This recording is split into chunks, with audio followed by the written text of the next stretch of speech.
इकडे पिण्याच्या पाण्याची चणचण मोठ्या प्रमाणात आहे. टँकर कुठे कुठे सुरू आहेत आणि किती संख्येने सुरू आहेत, कुठल्या गावांना सुरू आहेत? वाणी साहेब नमस्ते. आज पंचायत समिती सभापती म्हणून या ठिकाणी खुर्चीवर बसताना पहिला मानस माझा हा आहे की समाजाची सेवा करणे. ह्या खुर्चीवर बसून प्रत्येकाला न्याय देणे हीच माझी पहिली भूमिका आहे. त्याचबरोबर आता तुम्ही जसं विचारलं की पश्चिम भागामध्ये पाणी टंचाईची समस्या खूप मोठ्या प्रमाणात आहे. नक्कीच वाणीसाहेब, आपल्या अतिशय दुर्गम भागामध्ये धरण आपल्या गावामध्ये खूप आहेत किंवा आपल्या भागामध्ये खूप आहेत पश्चिम भागामध्ये, पण आपल्याला शेवटच्या क्षणाला एप्रिल मेमध्ये पाण्याची टंचाई खूप असते. तर आज पश्चिम भागामध्ये टँकर आपल्या शासनामार्फत पंचायत समितीमार्फत जिल्हा परिषदमार्फत आज चालू आहेत. आपल्याकडं 20 टँकरची मागणी आलेली आहे. त्याच्यातले 16 टँकर आता आपल्याकडं चालू आहेत. त्याच्यातले खाजगी हे 14 संस्थेच्या मार्फत चालू आहेत आणि 2 आपले शासकीय टँकर आपल्या भागामध्ये फिरतात आणि ते चालू आहेत. आपण 20,000 लिटर एका टँकरची क्षमता आहे. तर आपण प्रति माणसाला 20 लिटरप्रमाणे पाणी देतो. प्रत्येक गावामध्ये आपल्या 2 फेऱ्या होत्या. ते अशी माझ्यासमोर आता लिस्ट आहे. कोपरे मांडवेला आपल्याकडं शासकीय टँकर जातात. ते नळावणे, आणे, पेमदारा, गुळुंजवाडी, गुंजाळवाडी या ठिकाणी आपले अजितदादा सहकारी संस्थेच्या मार्फत जे जिल्हा परिषदने जे टेंडर केले त्या माध्यमातून ते टँकर त्या भागामध्ये 4 चालू आहे. आपल्या पश्चिम भागामध्ये वरची 4 टँकर चालू आहे. हडसर असेल, खैरे खटकाळे असेल, निमगिरी असेल, त्याचबरोबर अजून गोदरे असेल, सोकाळवेडे असेल, ह्या गावांमध्ये ते टँकर चालू आहेत आपले. मॅडम, तर कोपरे मांडवे परिसरामध्ये जोशीची वाडी, पुताची वाडी, काठेवाडी या परिसरामध्ये ज्या शिवकालीन पाण्याच्या टाक्या आहेत हे पूर्णपणे आटलेले आहेत. पाणी दूषित आहे. आपल्या टँकरच्या फेऱ्या पूर्ण होत नाही अशी लोकांची ओरड आहे. तुम्ही त्या भागाचा दौरा केला आहे तर करणार आहे? नाही, आता आम्ही काल जो दौरा केला तो आम्ही आणि नळावणे ह्या भागामध्ये केलेला आहे, पूर्व भागामध्ये. त्यानंतर आमचा पहिला दौरा पश्चिम भागामध्ये झाला होता. घाटघर ते गोदरे ह्या भागातून आम्ही पहिला दौरा केला. दुसरा दौरा आम्ही नळावणे आणि भागातून केला. आता आम्ही परवा दिवशी उद्या शरददादांच्या माध्यमातून पंचायत समिती या ठिकाणी आढावा बैठक नियोजित केलेली आहे. खरीप हंगाम आणि पाणी टंचाई या विषयावर आढावा बैठक झाल्यानंतर आम्ही कोपरे मांडवे मुथाळणे ह्या भागामध्ये दौरा करण्यासाठी जाणार आहोत. देशानं स्वातंत्र्य मिळून 75 वर्षापेक्षा अधिकचा काळ लोटला, तरी आदिवासी भागातील महिलांच्या डोक्यावरचा हंडा उतरत नाही. महिलांना 1-1 किलोमीटरपर्यंत पाणी आणावं लागतं. जलजीवन मिशनच्या कामाचा बोजवारा उडालेला आहे. 155 गावांमध्ये ही योजना राबवली. 49 ठिकाणची योजना पूर्णपणे अजूनही सुरू झालेली नाही. ठेकेदार संपावर आहेत. तुम्ही एक महिला सभापती आहे. आदिवासी महिलांच्या डोक्यावरचा हंडा खरोखर कधी उतरणार? नक्कीच वाणीसाहेब, जलजीवन मिशनची योजना ही आजपर्यंत स्थगित आहे आणि महिलांच्या डोक्यावरचा हंडा उतरला पाहिजे ही माझी महिला म्हणून प्रामुख्याने भूमिका राहील. पण काय झालेलं आहे, जिल्हा परिषद अंतर्गत जेव्हा जलजीवन मिशन योजना केंद्र शासनाची आली त्यानंतर टेंडर झाले. ठेकेदारांनी ते टेंडर भरले आणि त्याचे कामाचे प्रत्येक ठेकेदारांना ते काम मिळालं आणि त्यांनी ते काम चालू केलं. अनेक अडचणींना सामोरे जात असताना अनेक ठिकाणी कामं चालू झाली. पण काही ठिकाणी काय झालं, पैसे त्यांना परिपूर्ण न मिळाल्यामुळं आजपर्यंत योजना स्थगित आहे. काही ठिकाणी पाण्याच्या टाक्या झाल्यात, विहिरी झाल्यात, पाईपलाईन झाल्यात आणि बाकीची योजना अर्धवट राहिलेली आहे. ठेकेदारांना 30-40% पेमेंट त्यांचं अदा झालेलं आहे आणि पुढील रक्कम येण्यासाठी त्यांनी वाट पाहिली, पण अजूनही शासनाकडनं त्यांना पुरेसा निधी न आल्यामुळे योजना स्थगित आहे. त्यामुळं आपल्या पश्चिम पट्ट्यात असेल, पूर्व भागात असेल, उत्तर भागामध्ये असेल तर खूप ठिकाणी पाण्याची अडचण भासते आणि अद्ययावत योजना पूर्ण झालेल्या नसल्यामुळं आपल्याला ही परिस्थिती निर्माण झालेली आहे. पश्चिम पट्ट्यामध्ये टँकरच्या फेऱ्या वेळेवर होत नाही, पूर्ण होत नाही. तिथल्या महिलांनी जुन्नर पंचायत समितीवर मोर्चा काढला होता. नक्कीच त्यांचा मोर्चा आला होता इथे.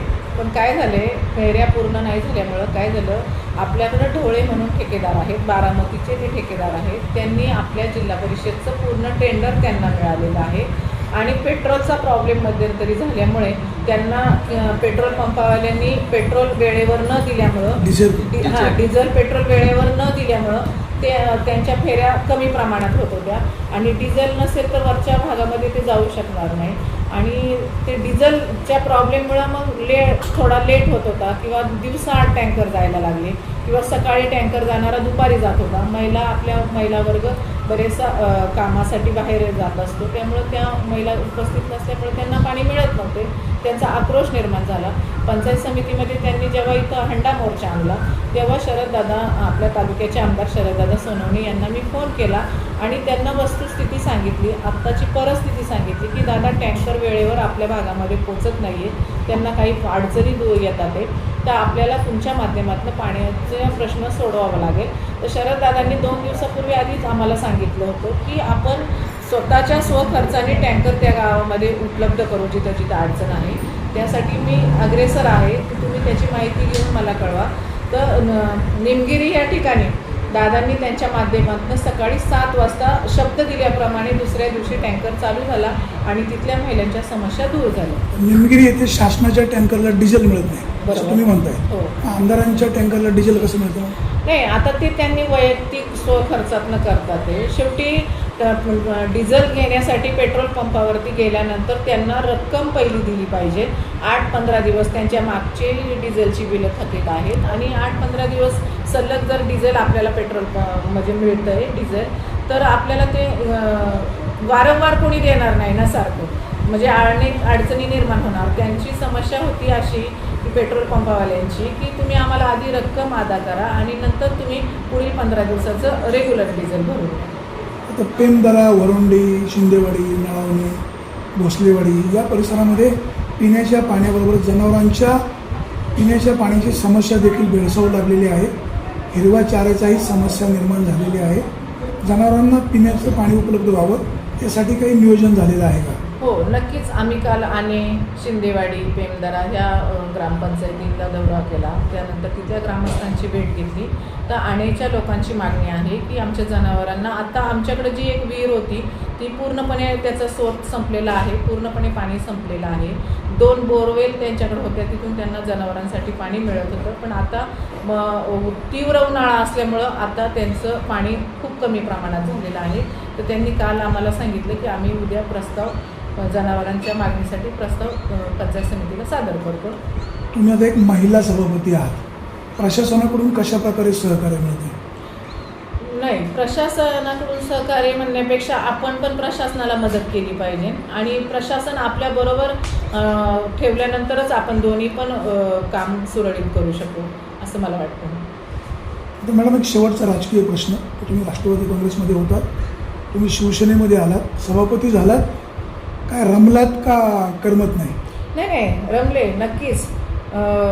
शिवसेना पक्ष हा माझा पूर्वीपासून मला आवडणारा पक्ष होता. मी आधी शरददादांच्या माध्यमातून काम केलं होतं या तालुक्यामध्ये, पश्चिम भागामध्ये. आणि संधी महिलेला एकदाच येते. आरक्षण महिलेसाठी आलं आणि जर आपला विचार शरददादांनी केला आहे तर मी नक्कीच शिवसेना पक्षामध्ये करमलेलं आहे मला आणि करमून घेतलेलं पण आहे आणि करमतंय पण. आणि यापुढे पण मी शरददादांच्या माध्यमातून तालुक्यात शिवसेना पक्षाचं काम चांगल्या प्रकारे करणार आहे. एक शेवटचा प्रश्न, उन्हाळा अतिशय कडक आहे, शासनाच्या टँकरच्या फेऱ्या सुरू आहेत, काही खाजगी टँकर सुरू आहे, तुम्ही आदिवासी भागामध्ये राहणाऱ्या महिला आहे, तुम्हाला त्या भागातील महिलांच्या समस्या देखील माहीत आहेत. आदिवासी जनतेला काय आश्वस्त कराल, काय सांगाल? नाही, मी आदिवासी भागातली एक महिला आहे. मी महिलांना एवढंच आश्वासन करेन की येणाऱ्या काळामध्ये तुम्हाला कुठल्याही म्हणजे कमतरता पडणार नाही. मी एक महिला म्हणून या ठिकाणी बसलेली आहे, पण मी तुमच्या प्रत्येक वेळेला, संकटाला आणि तुमच्या असणाऱ्या समस्यांसाठी मी नक्कीच तुमच्यापर्यंत कटिबद्ध राहणार आहे. तुम्हाला जेव्हा माझी गरज लागणार आहे तेव्हा तुम्ही नक्कीच मला फोन करा.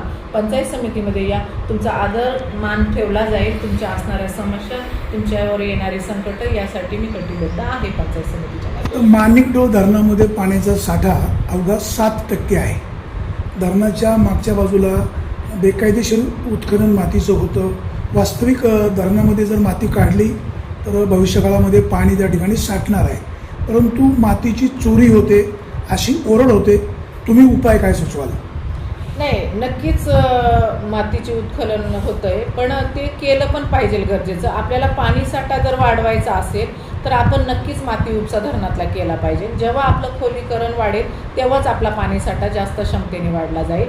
पाणीसाठा जास्त क्षमतेने वाढला तर त्याच्यामध्ये आपल्याला येणाऱ्या भवितव्यामध्ये किंवा येणाऱ्या पुढील वर्षामध्ये तो पाणीसाठा जास्तीचा आपल्या भागासाठी, आपल्या गावासाठी, आपल्या तालुक्यासाठी तो अतिशय दर्जेदार किंवा उत्तम प्रकारे राहिला जाईल.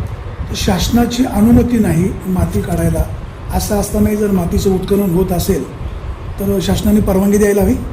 नाही, नक्कीच आपल्याला जर खोलीकरण करायचं आहे, आपला आजपर्यंत जे जे धरणं झालेले आहेत, आता माझं भिवाडेचं रामजेवाडी तलाव हे 72 साली झालेलं आहे. अजूनही त्याचा गाळ काढलेला नाही किंवा उत्खनन झालेलं नाही. आज त्या गोष्टीला जवळजवळ 40-45 वर्ष होत आलेले आहेत आणि त्याचं उत्खनन होणं गरजेचं आहे. कारण की पाणी साठा वाढला तर आपल्या भागासाठी जो पाणी वापर करण्यात येतो त्यासाठी ते आपल्यासाठी राखीव राहिलं जाईल. मॅडम, तुमचं गाव भिवाडे बुद्रुक, भिवाडे खुर्द असे 2 गावं आहेत. जे पलीकडचं गाव आहे, आपत्कालीन संरक्षण भिंत म्हणून ते भिंतीचं काम चालू आहे. तिथे एका शेतकऱ्याच्या जमिनीचं नुकसान झालेलं आहे. तिथं वरून त्याच्या जमिनीवरून MSBची विद्युत वाहिनी गेलेली आहे. ती अगदी जमिनी लगत आहे, म्हणजे माणूस उभा राहिला तर त्याच्या डोक्याला विद्युत वाहिनी लागेल. शेतकऱ्याच्या जमिनीचं भविष्यात नुकसान होऊ शकतं. तुम्ही काय आश्वस्त कराल? नाही, आता 2 दिवसापूर्वी आमची पंचायत समितीमध्ये जी मासिक मीटिंग झाली तेव्हा MSBचे अधिकारी सगळे इथं उपस्थित होते. त्यांना आम्ही करेक्ट सूचना दिलेल्या आहेत की जे तुम्ही मेंटेनन्सची कामं पावसाळ्याच्या आधी करताय, पश्चिम भागामध्ये बऱ्याचशा तारा खाली आलेल्या आहेत, बऱ्याच शेतकऱ्यांना त्याच्यापासून धोका आहे. प्रत्येकाच्या वावरामध्ये जे पोल रवलेले आहेत ते बऱ्यापैकी खालच्या पातळीवर खराब झालेले आहेत, तर ते तुम्ही तात्कालीन बदलले पाहिजे. तुमचा असणारा तारेचा जो ताण आहे तो चांगल्या प्रमाणात दिला पाहिजे की जेणेकरून येणाऱ्या शेतकऱ्याला कुठलीही अडचण MSCच्या माध्यमातून आढळली नाही पाहिजे आणि काम परिपूर्ण झालं पाहिजे. या सूचना आम्ही 2 दिवसापूर्वी MSCBला दिलेल्या आहेत. कमलताई शळकंदे ह्या पूर्वीच्या राष्ट्रवादी काँग्रेसच्या पंचायत समितीमध्ये शिवसेना, राष्ट्रवादी काँग्रेस, भाजपचेही सदस्य आहेत. कसा मेळ बसतो? नाही, नक्कीच काम आपल्याला एकजुटीने करायचं आहे. तालुक्याचा विकास आपल्याला सर्वसामान्यांनी करायचा आहे. पक्ष जरी वेगवेगळे असले, सदस्य जरी आमचे सगळे वेगवेगळ्या पक्षाचे असले, पण काम करण्यासाठी आपण सगळ्यांनी एकजुटीने, एकमताने, एक दिलाने काम केलं पाहिजे. समस्या सोडवण्यासाठी आपल्याला जनतेने समाजाची सेवा करण्यासाठी निवडून दिलेले आहे. ह्या उद्देशानेच आम्ही सगळेजण एकत्र काम करत आहोत. थँक्यू.